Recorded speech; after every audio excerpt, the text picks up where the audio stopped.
Good day to each and everyone.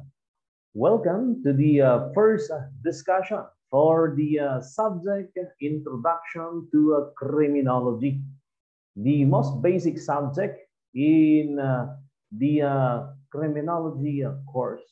Therefore, since it is the basic, it is considered as one of the most crucial or the most important subject in this course, which will give the overview of the course. But before we will discuss the topics under this lesson, please allow me to remind you regarding the virtual meeting etiquette for you to be productive when you will watch this video. First rule, be sure to have your pen and paper for note-taking purposes. Second, sit still and be attentive. Always be alert. No eating. Then, of course, fourth, eliminate distractions and focus on the topics that will be discussed. So these rules are made for you to be productive. Okay, so kung ready ka na, may ballpen ka na, you're already attentive, hindi ka naman kakain siguro, then walang distraction, You need to avoid distraction. Then if you can follow these simple rules, then let us proceed to the first slide. So the first topic that will be discussed is the etymology of criminology. When we say etymology, it is referring to the study of the origin of words. Okay, so saan nga ba nagmula yung pong salitang criminology? Okay, so the word criminology, ladies and gentlemen, is a combination of Latin crimen, which means accusation, and Greek word logia, means to study. So literally, the meaning of criminologia is the study of accusation or the study on how a certain person is accused of a crime or accused of a certain offense that he or she committed. Okay?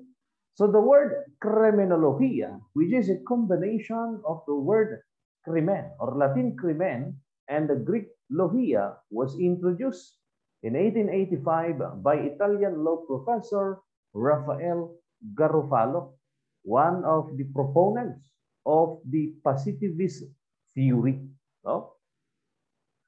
Then in 1887, the French anthropologists in the person of Paul Topinard introduced criminology or some states criminology or criminology. Yan. So yung N niya is pinalitan yung criminologia, yung letter A, pinalitan ng naging criminology.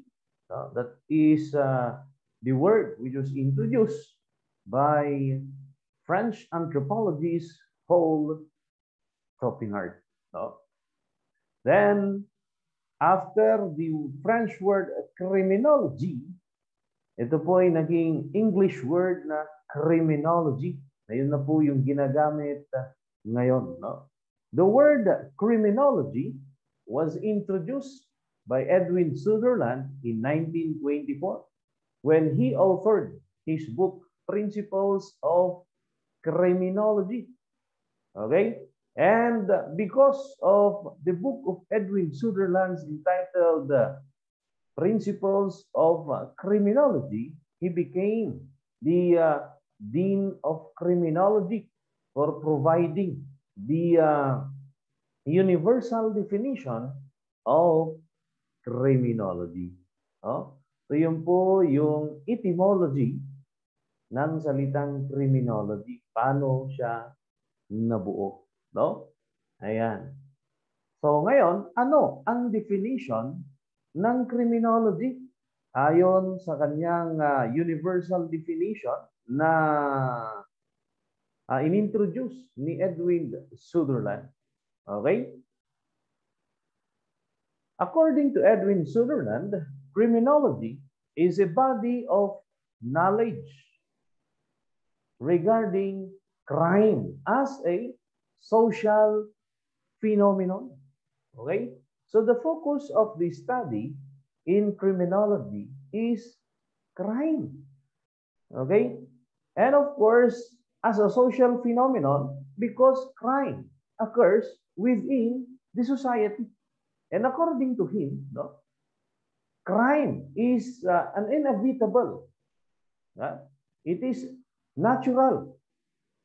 It occurs in the society. It can never be eliminated. Sabi nga nila, no? Yan. So, and of course, because the society will be the one to be affected, it also encroaches, no, what will be the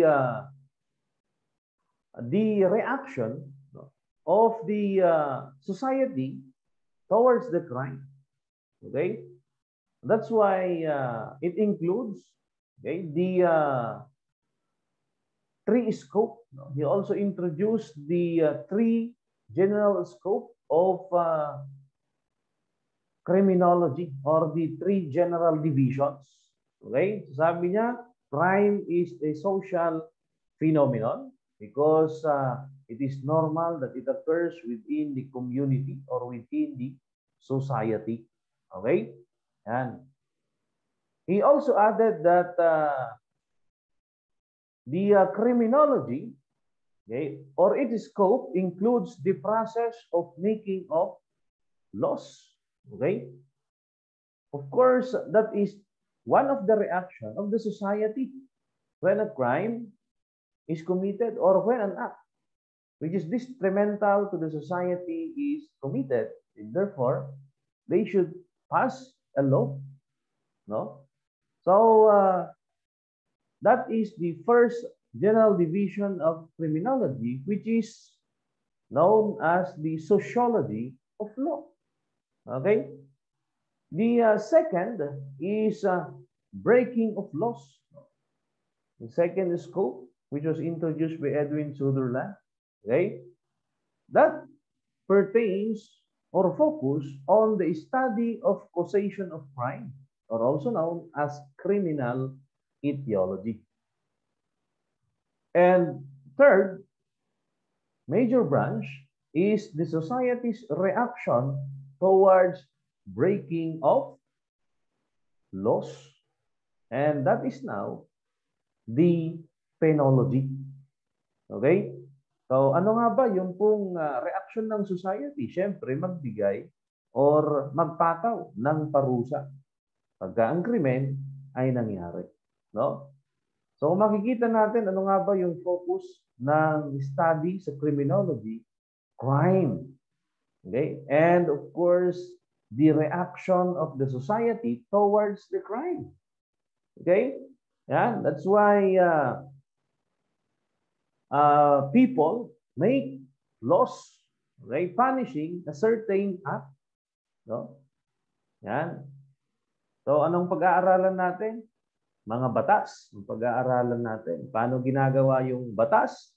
At ano yung epekto ng batas na ito doon po sa society. Okay? At pangalawang major division is the causation of crime. And the third part, no, which will be focus of this study is of course the penology. Yan. So, yan po ay na-introduce ni Edwin Sutherland. Okay? So sabi niya, criminology is the body of knowledge regarding crime as a social phenomenon, which includes the process of making of laws, the breaking of laws, and the society's reaction towards the breaking of laws, because if a crime was committed, who will be affected? Of course, the society. Okay? So it is normal that the society will react. Another definition is that criminology is also defined as a multidisciplinary study of crimes because criminology have a lot of perspective. No? Meron pong psychological perspective why crime occurs. Meron pong biological perspective. Meron pong sociological perspective why a crime occurs. Okay? Yan. So, yun po yung mga paunang definition ng criminology. Okay? So, let us proceed to the second slide. The second slide provides for the legal definition of criminology, no? Based from Section 4, Paragraph E of Republic Act number 11131. Okay, so ito na po yung legal definition or legally accepted definition dito sa ating bansa, no? What is criminology? Based on the law or based on the 11131, no? Criminology refers to scientific study of crimes. Kaya kung meron mang nag-define na ang criminology is the study of crimes, tama po sila, no? Dahil ang basihan nila ng pag-define ng criminology ay base doon po sa tinatawag pong classical theory, okay? Which was introduced by classical school na nagsasabi na ang focus ng pag-aaral ng criminology ay crimes. Okay? Kaya nga sabi sa classical theory, if a certain person committed a crime, therefore he or she deserved to be punished. Okay? That is the focus of classical theory because it is focused on crime. Okay? Yan. So, first, it stated that it is a scientific study of crimes.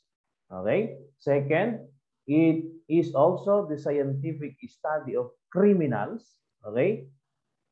The scientific study of criminals was introduced by another school, no, of criminology. Yung mga unang school of criminology, ito po yung tinatawag na positivist. Okay? Positivist. Positivist theory or positive school, no? Wherein they focus their study on criminals. Wherein the positivist theory focus on criminals, that's why the positivists introduced and were able to determine that people who commit crimes are sick individuals and they should not be punished. Hence, they should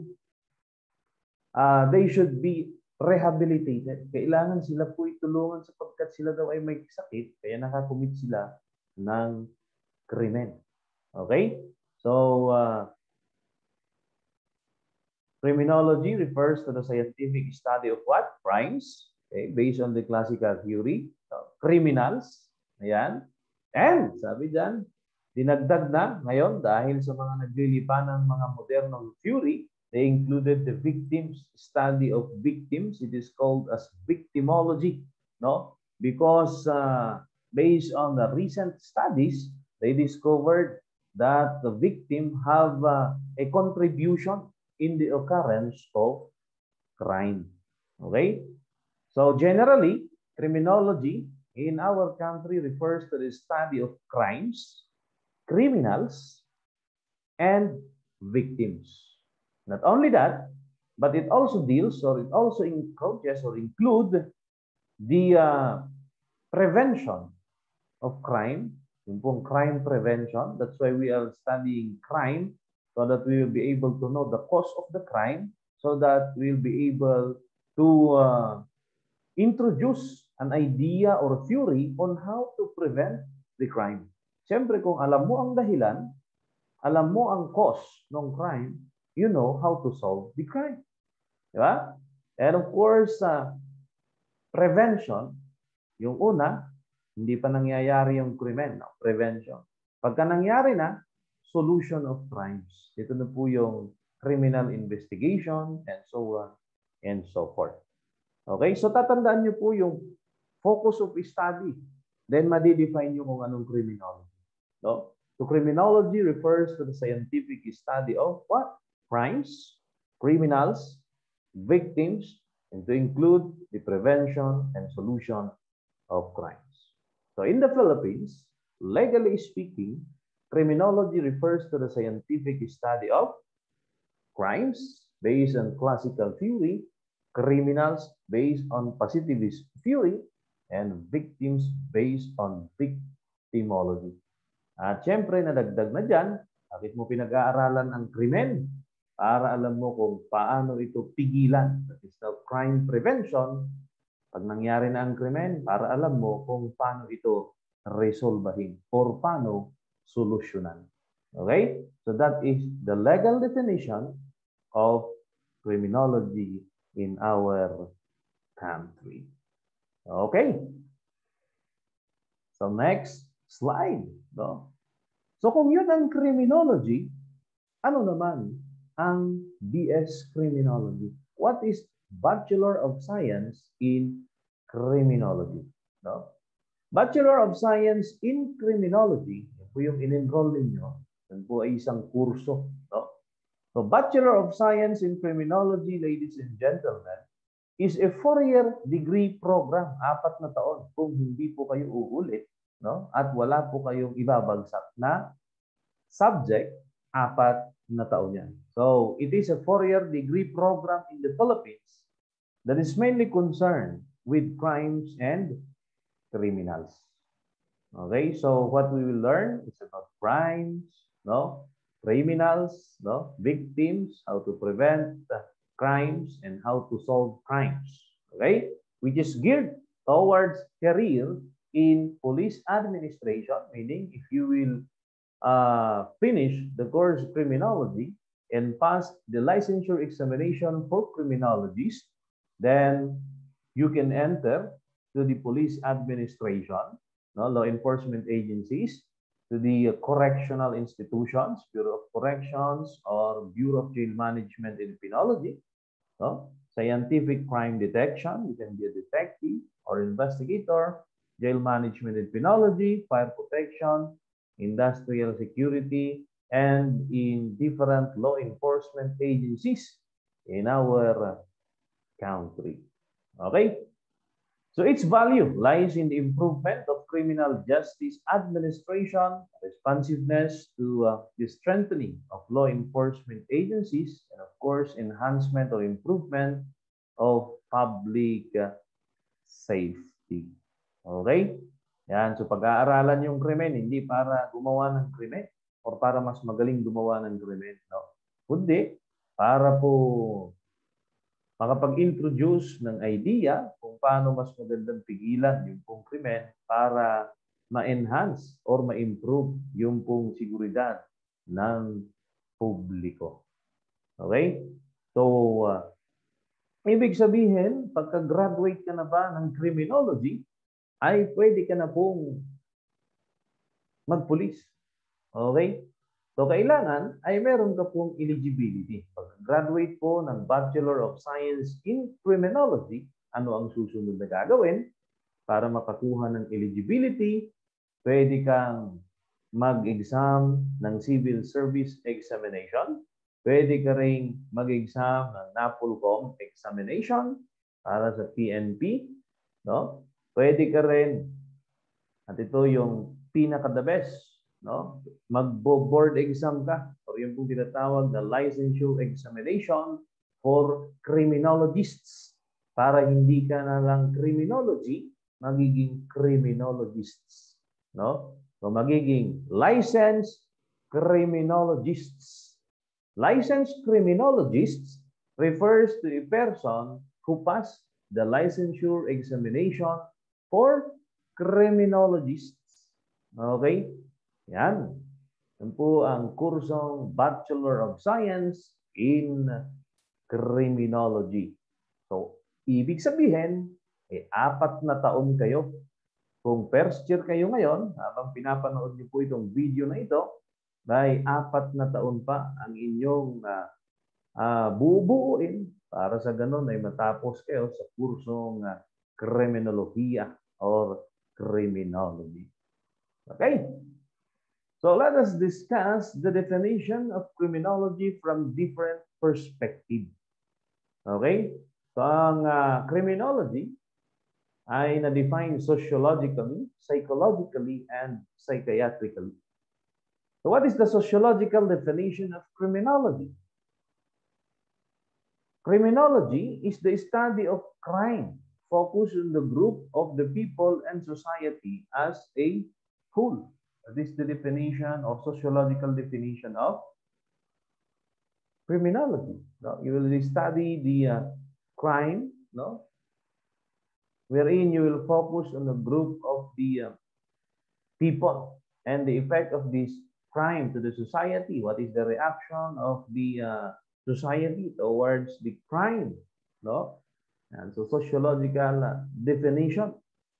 Okay, does the society have a contribution in the occurrence of crime? Okay, does the environment contribute so that a certain person will become a criminal and commit a crime? That is the focus of the sociological definition. The psychological definition of criminology states that the science of behavior and mental process of criminal. So meaning, ang psychological criminology ay nakafocus doon po sa pag-aaral, no? Doon po sa behavior ng isang tao, nagkaroon ng hindi magandang behavior, nakakommit ng krimen because of the mental processes. Okay? So yun po ang psychological definition ng criminology. Okay? Then ano naman ang criminology based on psychiatric definition? Criminology refers to the science that deals with the study of crime through forensic psychiatry. Okay? So may problema sa pag-iisip ng isang tao, kaya nakakakommit siya ng krimen. Okay? So yun po ang psychiatric definition. Okay? So those are the different definition of criminology from sociological perspective, psychological perspective, and psychiatric perspective. Next slide. What are the purposes of studying criminology? Bakit marami pong nagkaka-interest? No? Ano ba ang purpose? Bakit kailangang pag-aralan? Diba? First and foremost, the first purpose is to prevent the crime problem. Okay?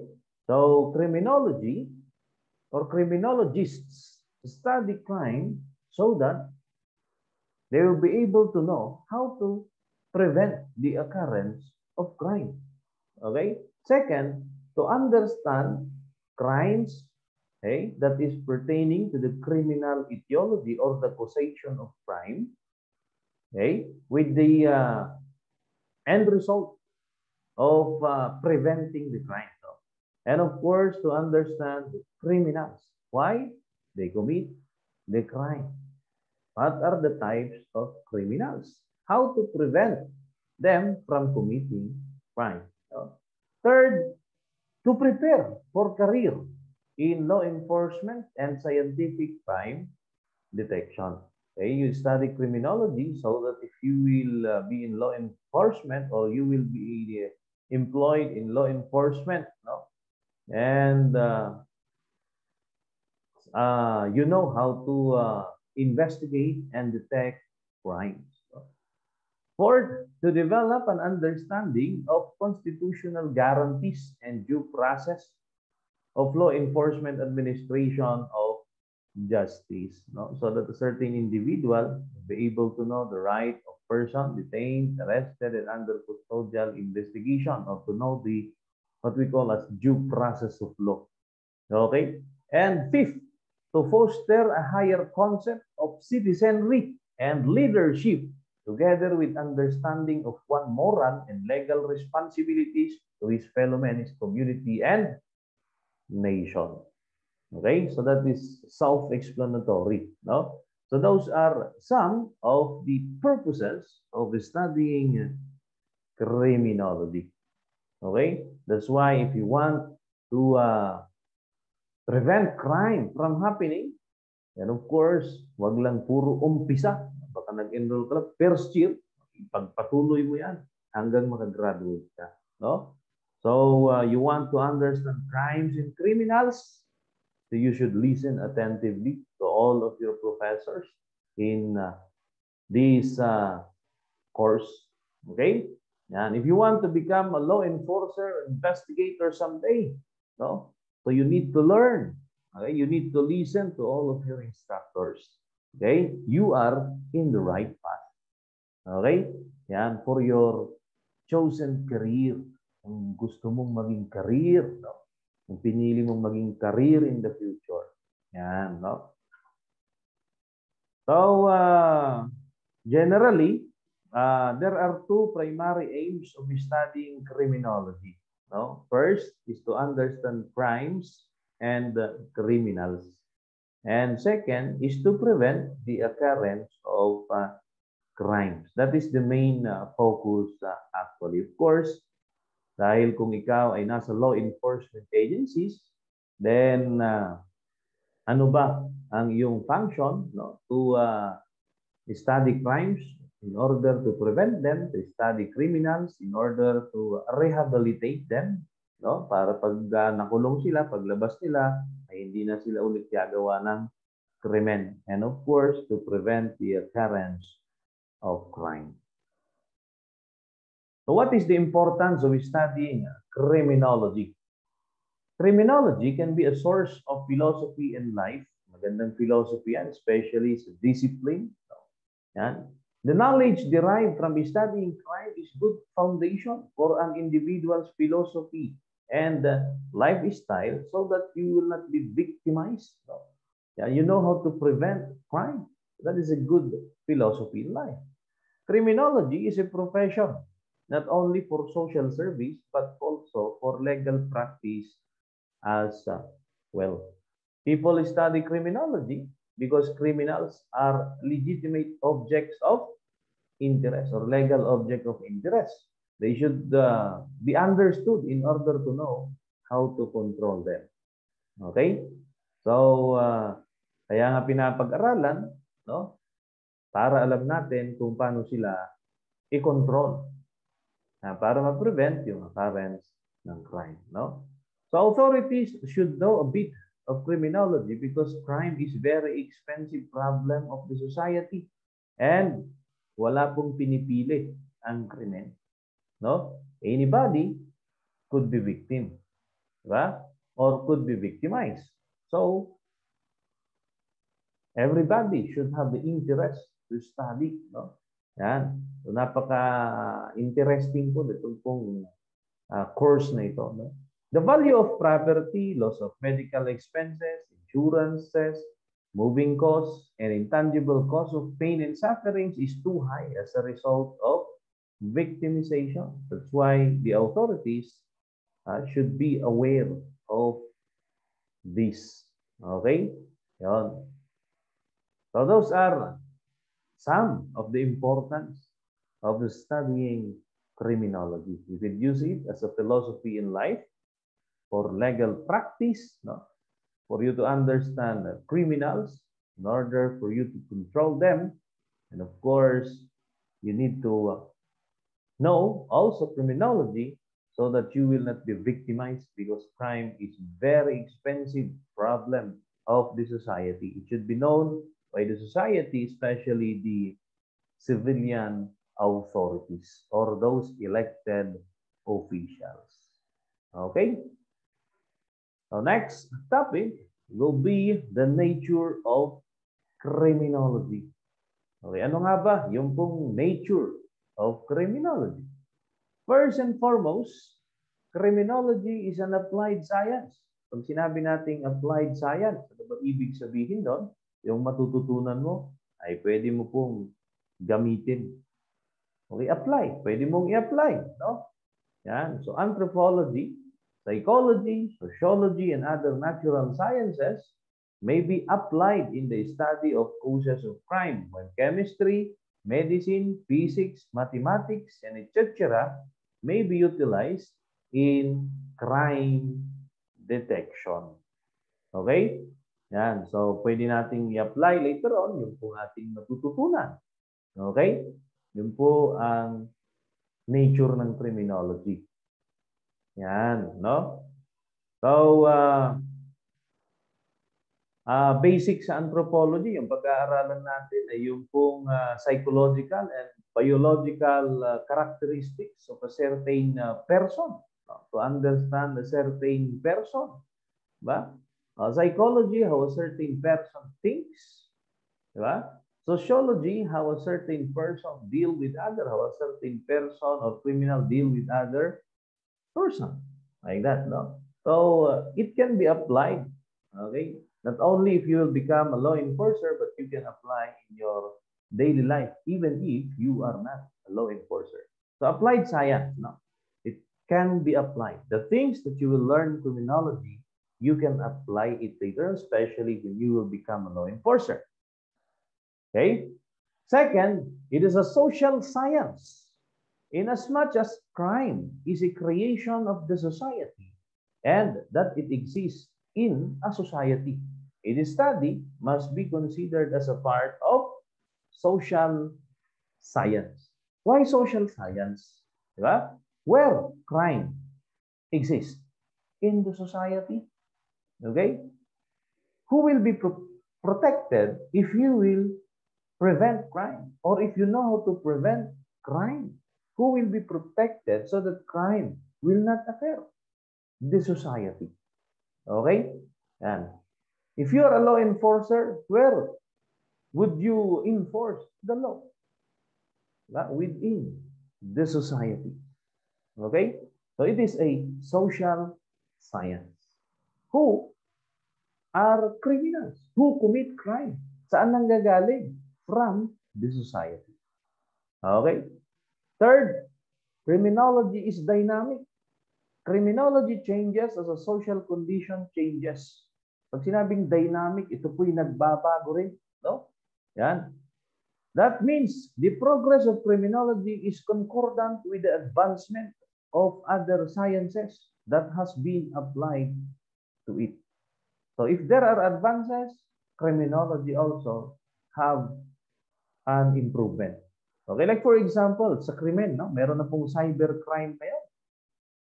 Meron na rin cybercrime investigation, yung pong law enforcement.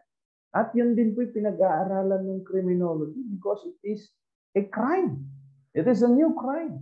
Makikita nyo, dynamic ang criminology. Pag may bago na krimen, may bagong idea ang criminology. It is dynamic. Okay? So, kaya nga ito yung sinasabi ni Emil Durkheim na crime is functional. Nagbabago. It is dynamic. Okay? Fourth, nationalistic. The study of crime must always conform to the existing criminal law of the land. And of course, you are studying criminology so that you can do things which is in favor to our nation. Nationalistic.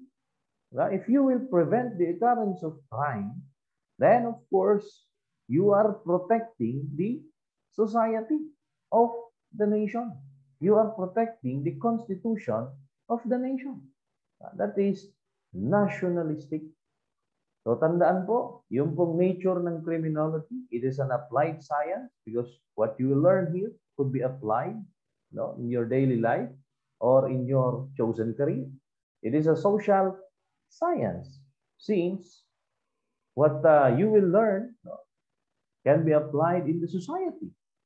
Okay? It is applicable in the society. No? Yan. It is dynamic because it is progressive. No? It changes from time to time. Okay? And of course, nationalistic. No? Our next topic will be the principal divisions of criminology. Ano nga ba yung pong mga principal divisions of criminology? We have Sociology of Law. Yan. So, nabanggit natin kanina yung pong three general branches or divisions. So, Sociology of Law refers to the study of law and its application to the society. Kaya tinawag pong Sociology of Law. Pag-aaral po kung saan po galing yung batas, ano po yung procedure, at ano po yung pong epekto nito doon po sa ating society. Diba? Yun po yung Sociology of Law. Okay? So, the study nature of crime from legalistic point of view. Also investigate into the effects of present laws upon crime and the study of possible reforms in the law. Okay? The major concern of sociology of law is to critically examine the impact of various legal systems upon crime. The study can go a long way to evolve suitable changes in laws to curb crimes. No? So the study of law and its effect to the society. Pagka hindi na po ito gumaganang batas, anong gagawin? I-amendahan yan at lagyan ng mas mataas na kaparusahan. Diba? Pag-aaral sa batas at siyempre yung epekto nito doon po sa society. Yun lang, very simple. Okay? Para mas madaling matandaan. Sociology of law is the study of law and its application to where? To the society. No? Yan. So, pagka hindi na effective society, anong gagawin? They need to amend the law again. Yan. No? Then, criminology refers to the scientific analysis of the causes of crime. Pinag-aaralan po yung causes of crime so that they will be able to know how to prevent the occurrence of crime. Okay? Yan. So, ano ba ang dahilan? Bakit gumagawa isang tao ng krimen? Ano nga ba? No? Dahil ba sa kahirapan? So, kailangan mayroon dapat programa na magtanggal sa kahirapan para wala nang gumawa ng krimen. Diba? Ganong bagay ba? No? Criminal etiology. Okay? Penology or correction, no? Is the study that deals with the punishment and the treatment of criminals. Okay? Yan. So, yan po yung penology. Yan po yung reaction of the society, no, towards the commission of crime. Okay? They impose a corresponding punishment. Diba? Yan. So, besides knowledge and determination of causes and factors which generate or encourage crime, it is equally, if not more, essential to know the way and means of controlling and preventing crime. This aspect, no, or the penology is studied systematically and in scientific manner to achieve control over crime. Yan po ang penology. Pag-aaral kung ano nga ba yung pong kaparusahan na ipapataw, no? Para sa ganun ay hindi na po pamarisan yung pong krimen or hindi na gagawa yung pong isang taong naparusahan na. Yan, no? O ano naman po yung isa sa bagong sangay, no? Or division ng criminology ay yung pong victimology. Ay, medyo bago lang po yan. The victimology is a study that deals with the role of the victim in the occurrence of crime. Kasi ayon sa pag-aaral, no, ay meron daw pong kontribusyon ang isang biktima kung bakit nangyayari ang isang krimen. That is victimology.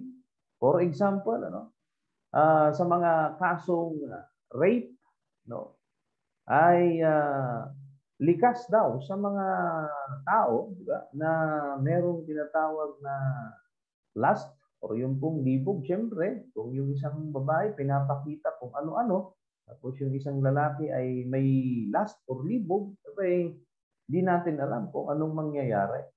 That is one of the explanation, kaya po na-introduce yung victimology, the role of the victim. So sila po yung nakapagbibigay daw ng opportunity, no, para ang isang tao ay makagawa ng krimen laban sa kanila. Yan. So yun po yung victimology. Study of the role of the victim, why he or she was victimized. Okay? Then the criminalistics or forensic science division, it is the study of criminal things, specifically the criminal evidence or physical evidence, no, taken from the crime scene for the resolution or for the solution of crime, no, or to identify the perpetrator. Okay, so actually this is a technical division in criminology which is focused in the study of criminal things or the physical evidence, no, to trace the perpetrator, to identify the perpetrator, no. Ito na po yung nakafocus doon po sa tinatawag natin na solution of crime, no. This is the principal division, which focus on criminal things in order to solve a crime. Okay? Yan, yun po yung crime detection.